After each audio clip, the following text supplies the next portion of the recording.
从这里望出去，无论是右侧还是左侧，都是一大片的新城区的模样。现在我正对的呢，就是高雄的猎德大桥了。我们到它的桥底下稍稍去转转。这边就是阿里巴巴，边上就是唯品会啊。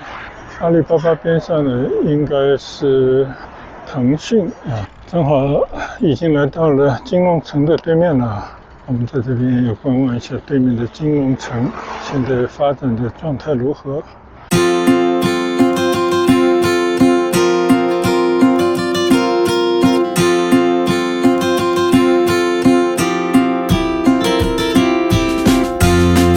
嗨，大家好！现在我乘坐地铁18号线来到了摩碟沙1、2这个出口，边上都是建筑工地，但是周围的马路边上都已经是大高楼了，所以我从这边出去看看，打算在摩碟沙，也就是琶洲这里骑行一段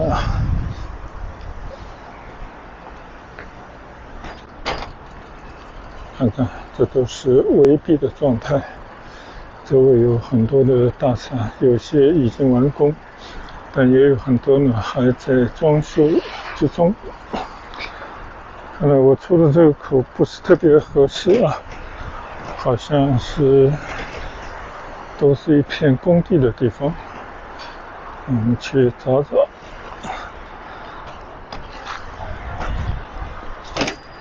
怎么才能够去到江边去看来这个摩碟沙有很多个出入口，这边是街问，最起码有个10来个出入口这是广州仅次于珠江新城的一片新的商务区，但是还在建设之中，但看来呢已经初具规模了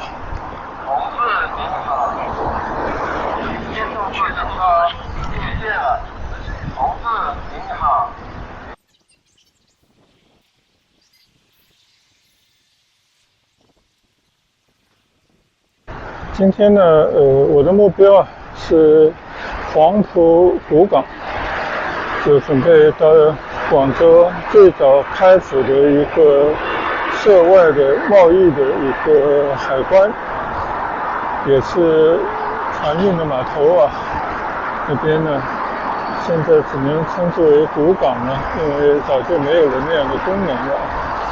但是那边有博物馆。还有呢，就是边上有一个很古朴的村落，我去过很多次前一阵才开车跟着家人去过。那今天呢，我就打算就在我现在骑行的这个琶洲地区，其实它是珠江里面的一个小岛，这个岛上面呢有摩碟沙站也有一个新洲站这种地铁站，我们就看一看在哪里去转一转。我已经仿佛看到前面有摩碟沙大街了，再往前呢就变成鹤城立交，那这一条呢应该就是新港公路。这边其实还是有一些老的村庄的。很多马路里面的，尤其是左侧里面的，还是有很多的就是村落，但是现在基本都成了城中村了。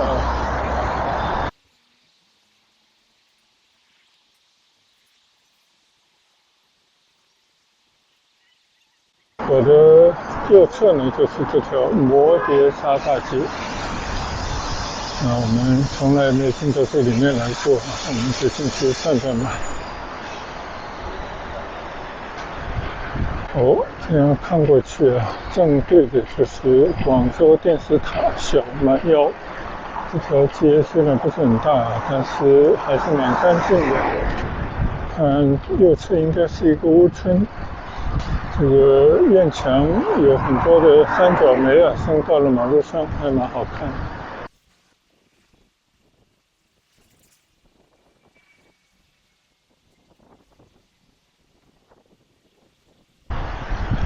左侧外面这条马路啊，有一座桥，那就是猎德大桥。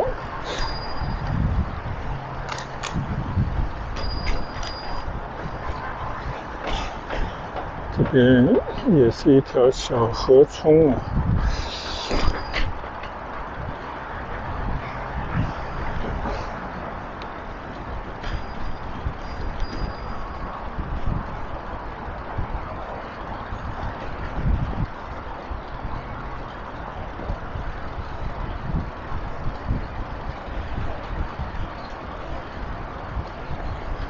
这个小河冲里面，你看啊，还放着龙舟。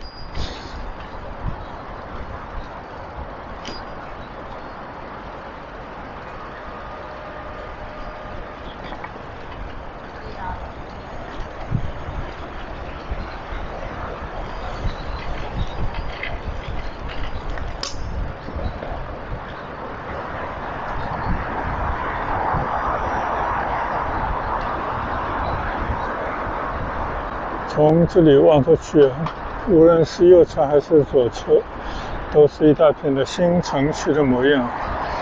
随着这些高楼大厦的完工啊，周围的环境都会长质一新的。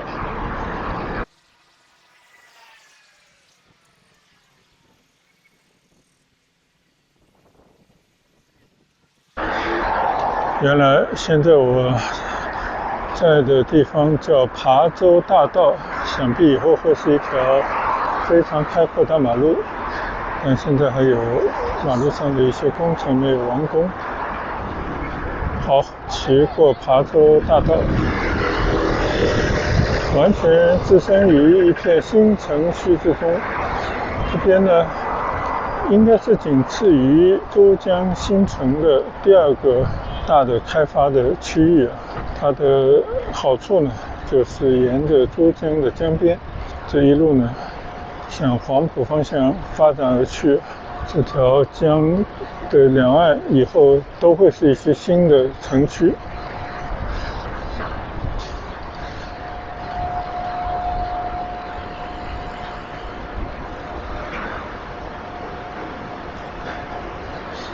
这条叫数创路。总之，现在都是跟数字化啊、高科技、AR 等等挂钩，所以这边呢，相信也都是一些高科技产业啊，或者知名的一些企业进驻，比方说有阿里巴巴、腾讯之类的。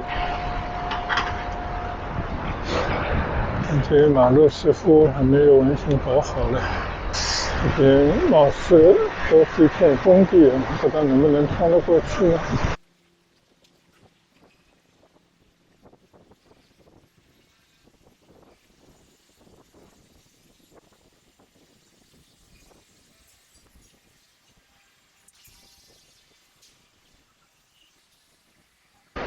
幸好我骑的是单车，还是可以随意的穿行的。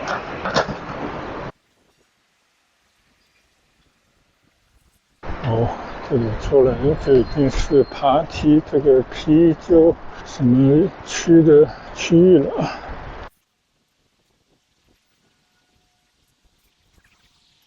这边呢已经来到了江边啊，但这边应该是摩列沙的一条隧道挡住了去路。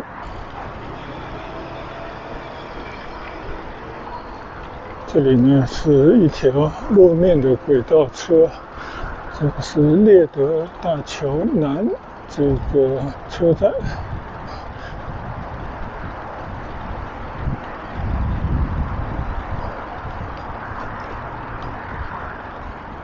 这个路面电车觉得建的还是不错的。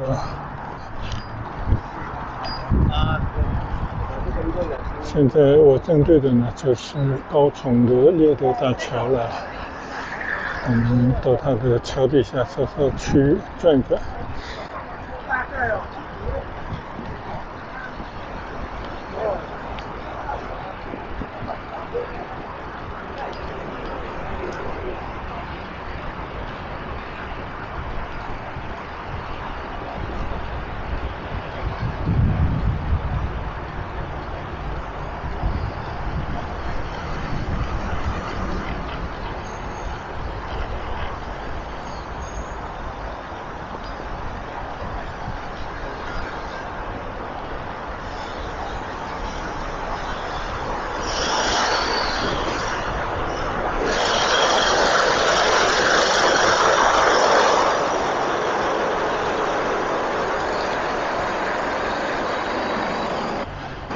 继前面的海心桥、步行桥之后呢，这里又搞了一条步道啊，应该也是一个步道桥。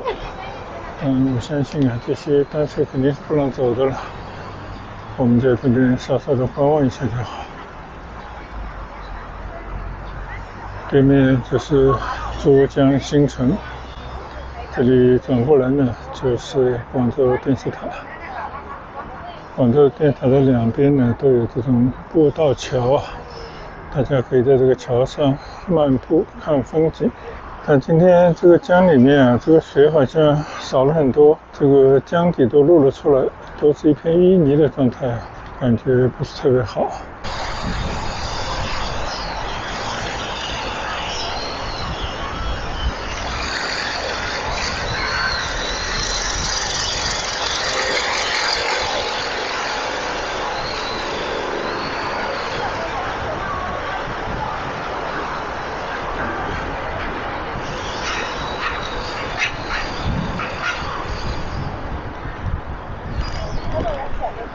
今天呢，我主要就是想着分为两段，一段呢就是沿着珠江岸边，就是我现在骑行的这条道路，一直骑向前去，中间会经过琶洲西区的刚刚看到高楼林立的新区，然后会过琶洲大桥，一直向前呢去到新洲，然后呢第二段打算从那边呢拐到黄埔补港里面再去随意的走走，大概就是这样的打算啊。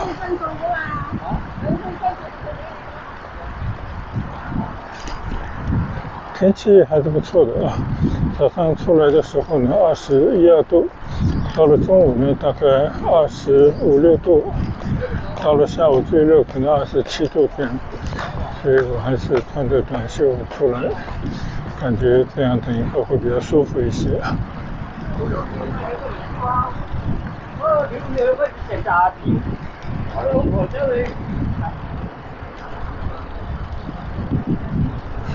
广州呢，还是大街小巷各个区里面啊，藏着很多的旧村，旧村都有它自己的历史人文的遗存。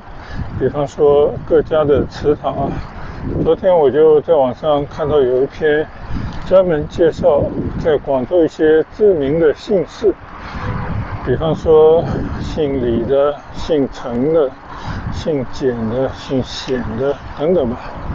但其实呢，还有很多外来的这些姓氏啊，没有暴露在里面。前阵子我闲着也是闲着，就开车去到了黄埔区的南港，在那边呢就见到一座失于这个维护啊，就维护的不是很好的一座秦式大宗祠。这座大宗祠非常不错，大概有3进，里面的密密麻麻写着很多当地的秦姓人家，有各种人物的捐赠的名单啊。但是呢，现在这个地方啊，好像周边的村庄都在进行拆迁，就不知道这个祠堂还能不能保存下来。我看了这个祠堂的介绍呢，它应该是跟我同祖同宗的，都是从江苏的无锡，据说是秦观的第11代孙迁徙到这边，就在这边开枝散叶，成了很大的一个姓秦人家居住的村落。就我看到这个年久失修的祠堂里面，这个建筑的样式还是气势恢宏，貌似不凡，就想象以前曾经是出过有钱人的。那现在呢，只是一些村民无所事事，在那边打牌下棋、喝茶闲聊。随着城市的发展啊，也不知道这些祠堂会如何。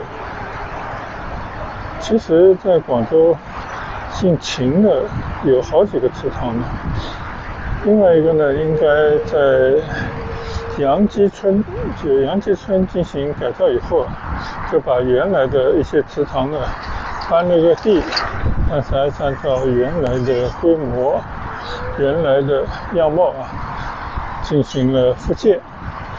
所以那边呢也是秦氏人家的一个聚集地。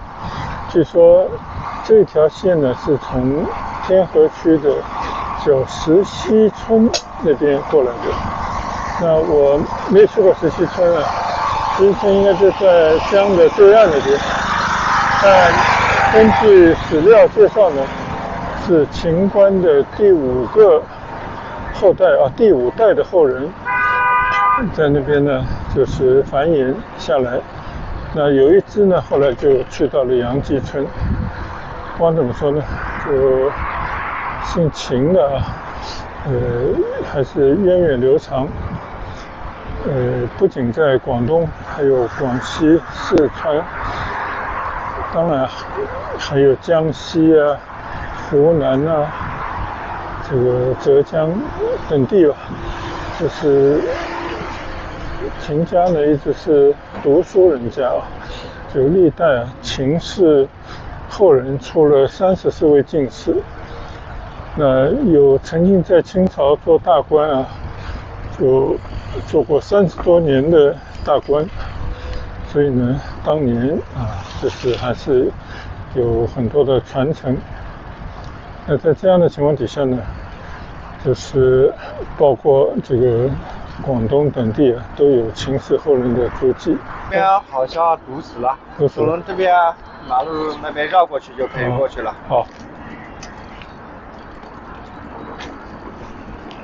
某一段江边路在修所以我们只能绕道而行。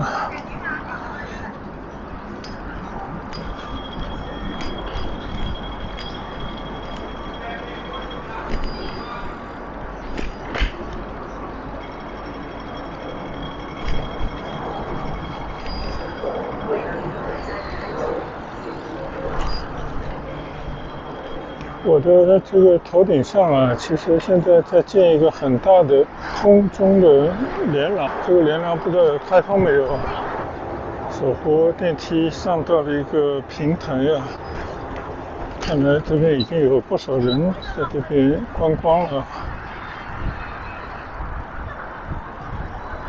这就是一个江边的平台，我们来观察一下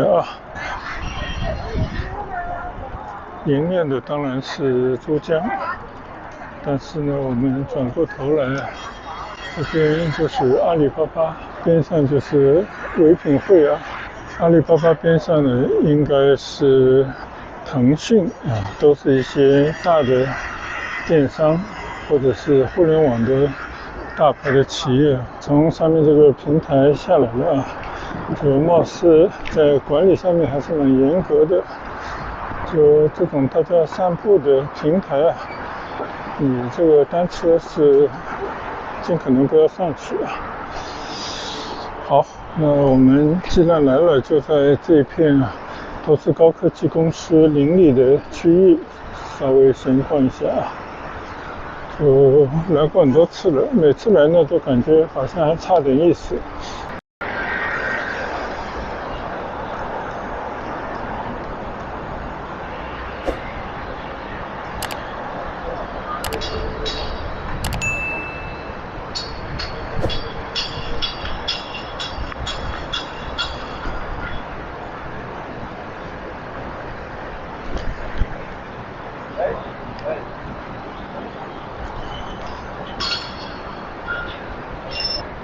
基本上雏形已现就等整个经济环境的好转，然后呢，有更多的企业搬到这边来，就不仅会变得热闹也希望它将来变成广州的又一个经济增长的龙头。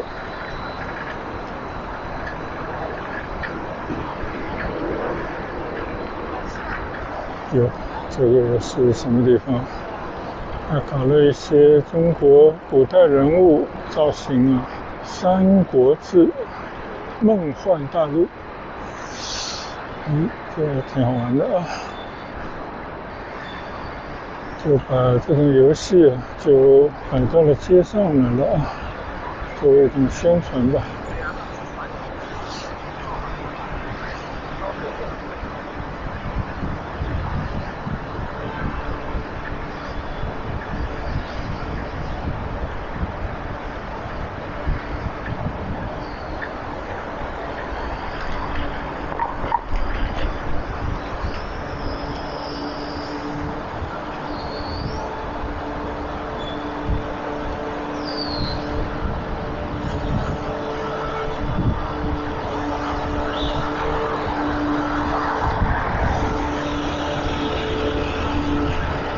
我看很多大楼之间呢，也是用这种高架的连廊连成了一片，然后就可以连到刚刚我下来的这个平台上。这个平台呢，不仅是观光应该也是一种交通。那大家可以在上面呢，可以更容易去到江边。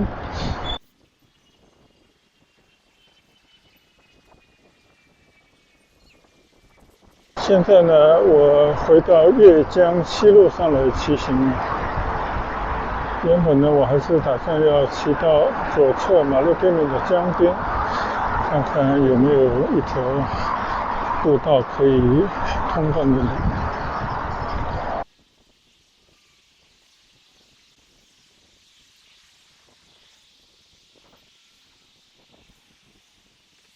趁着绿灯，我现在骑过越江中路，还是打算回到江边去走一走。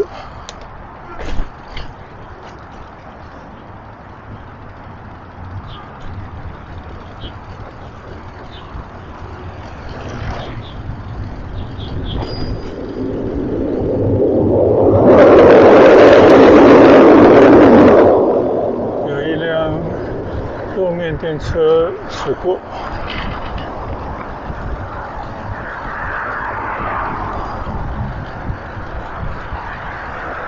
我觉得这种路面电车非常适合在江边的这种绿道当中就行驶。虽然它的速度可能不是很快吧，但它也能解决一些老百姓在江边散步累了以后，可以乘坐这样的小火车向前走一段。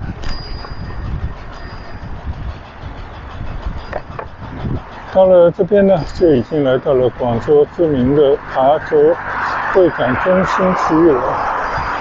你看右前方很多的这些建筑物都是琶洲展馆的1期、2期、3期一路排过去。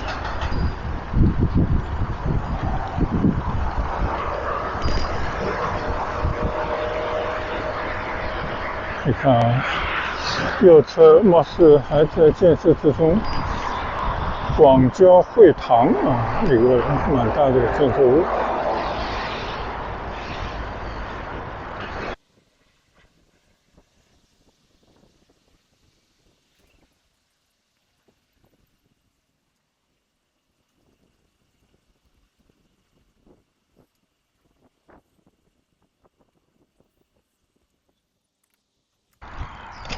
这里呢，来到了江边的一片开阔地。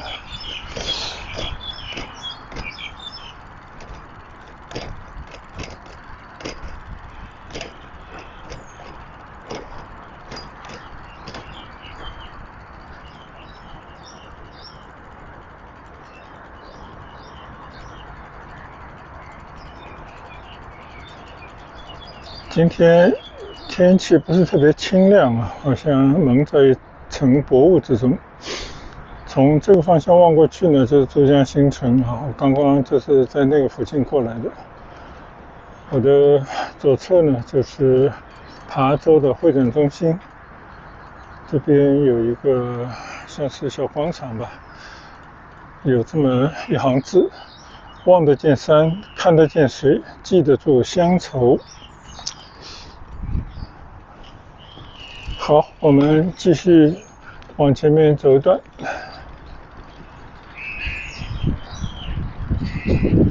我不知道这条江岸的路是不是一直可以通到前面去，因为以前我记得到了跟前呢，它就断掉了。我们去看一看吧。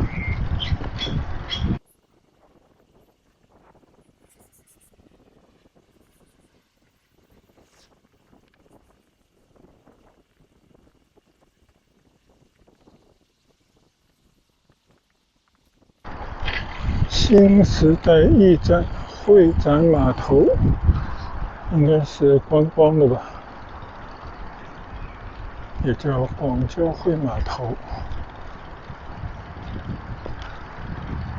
再往前呢，应该有一个粤港澳码头啊，就是从这边搭船直接可以去到香港，甚至可以去到香港的机场。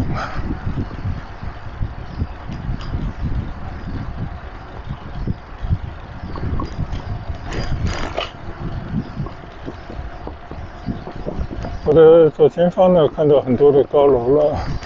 这边是新开发的一片区域，叫金融城。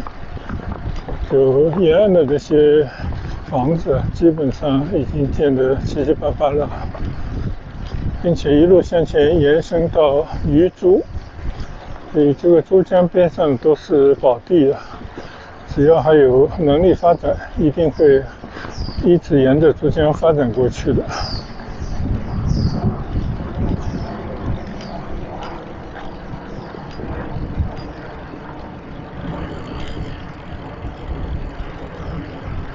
左侧这个码头呢，应该就是粤港澳的码头了。从上面那个栈桥一路到左侧的这些码头去登船。琶洲港，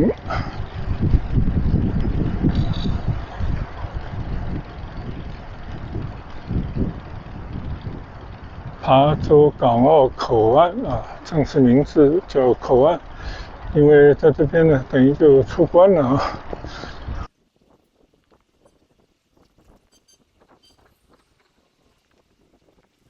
虽然现在正处冬季，但是广州今年应该是个暖冬啊。看，差不多已经12月底了，我还穿着短袖啊，所以这也受到了很多北方人的青睐。他们到这边来观光，特别是上点年纪啊，到这边来过过退休的生活，我觉得这也是相当不错的啊。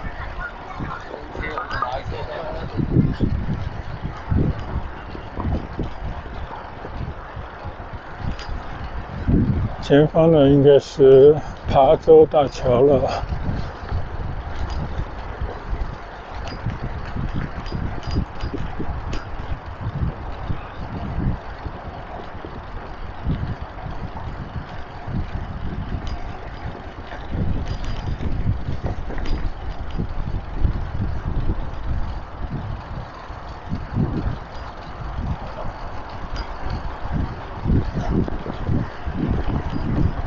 我一直这么觉得，像我们这种年纪的人，手脚还动得了，但是体力呢已经没有办法跟年轻人相比了。而且从心态上呢，也希望能够尽可能的跟太多人的地方呢保持一定的距离。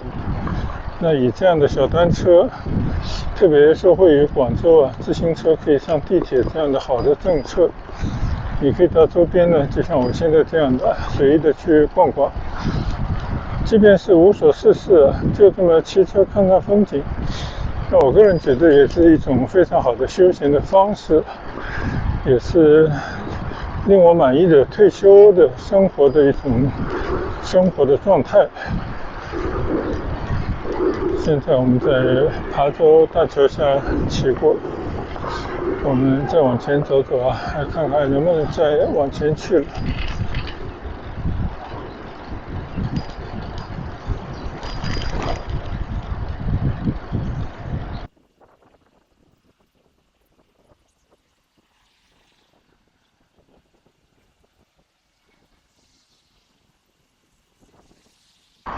似乎这边还是像以前那样啊，并没有完全的开通。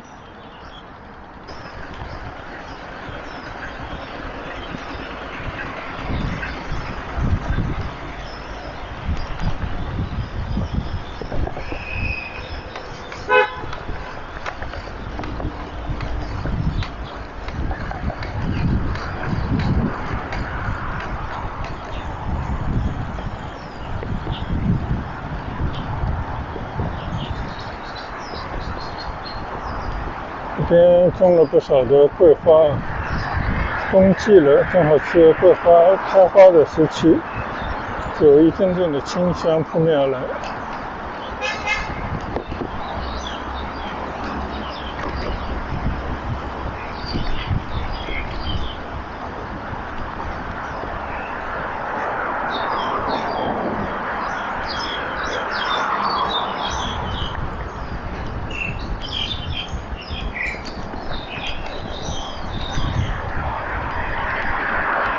马路的右侧建了不少的现代的住宅大楼，可以望江，应该算是比较贵气的好房子了。这里应该是有一条路可以上去的，上去走走看。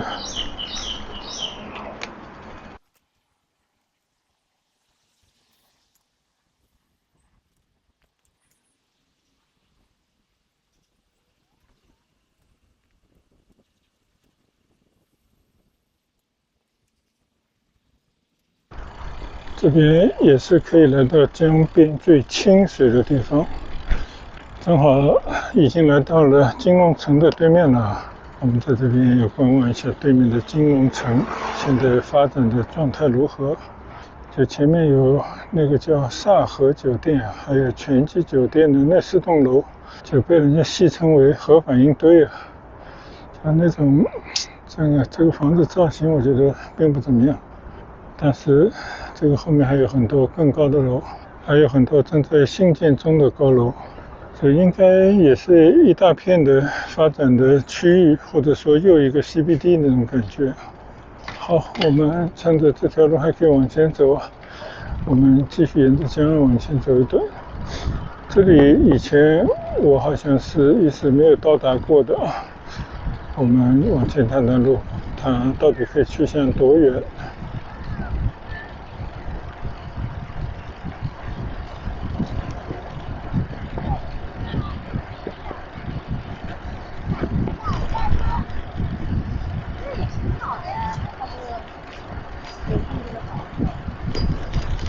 这边的三角梅不错呀，右侧还有很多的这种球场啊，感觉相当不错。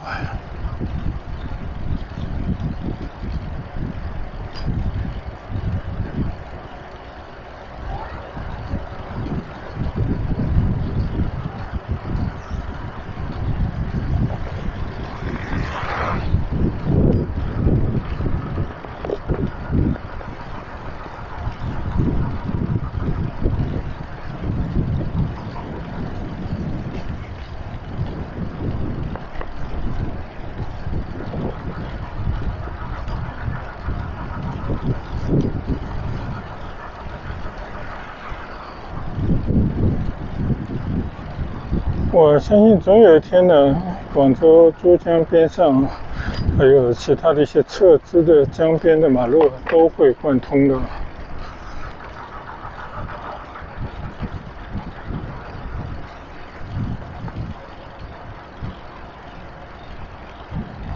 但是到了这边还有没有路可去呢？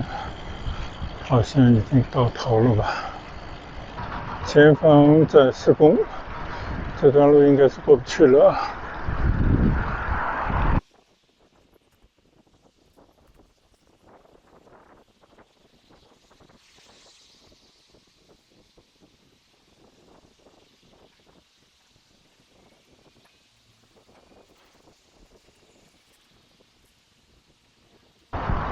这条叫成悦路，马路中间的应该是一条隧道，就是经过珠江江底的隧道，去到珠江的北岸。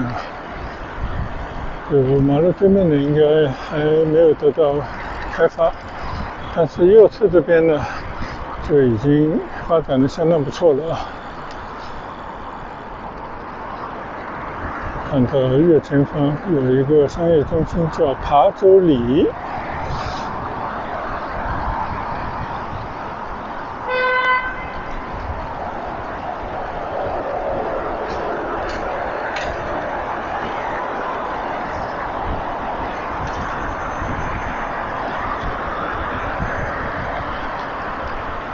新月路，这是叫新月路。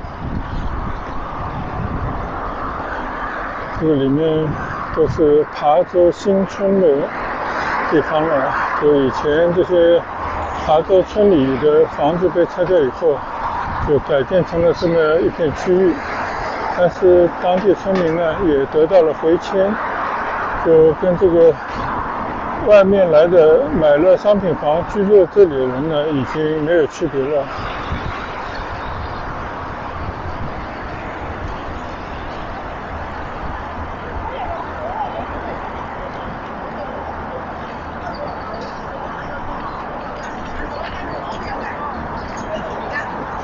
这已经到了万盛围车站了。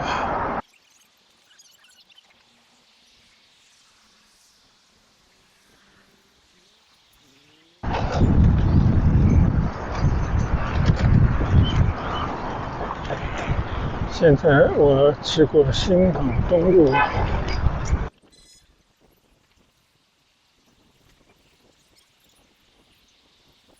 感觉这段路比我想象的更远一点。现在我觉得距离新洲起码有5-6公里不止吧。我们在新港东路上继续往前骑行。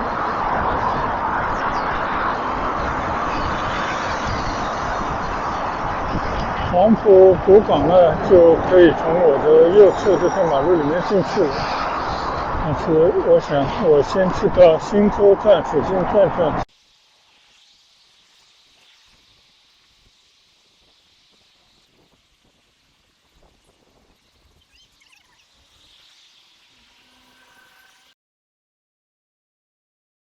前面呢已经是新化快速路了。那我想着到新洲还有点路，我就在这边呢，先暂停一下第一段的拍摄。等一会呢，我们就从这边到新洲转一圈以后呢，我们再回到黄埔古港。我们等一会再见吧，谢谢大家的陪伴，拜拜。